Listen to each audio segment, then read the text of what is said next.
Appearing on MSNBC on Saturday morning, former federal prosecutor Cynthia Alksne brushed aside Donald Trump's assertion that he could bar former National Security Advisor John Bolton from testifying before Congress by claiming executive privilege. Speaking with host Jeff Bennett, Alksne pointed out that invoking executive privilege is not all-encompassing when it comes to criminal testimony.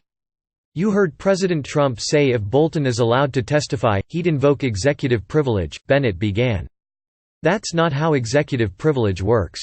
Typically what happens is the witness at least shows up, and then if there's specific questions he or she can't answer, then you invoke executive privilege. Explain this for us."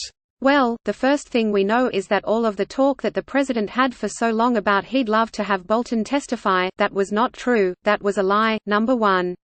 Alksne replied. Number two, the White House has used this notion of executive privilege or some kind of absolute immunity to try to get people not to come at all, not to even sit in the chair and have to face the questions.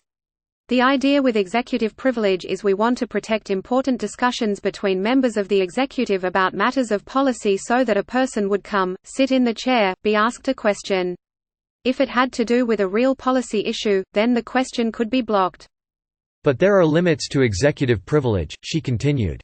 "For instance, you can't use executive privilege to cover up a crime, and what we have here is extortion, and so executive privilege does not apply to the questions about the Ukraine extortion.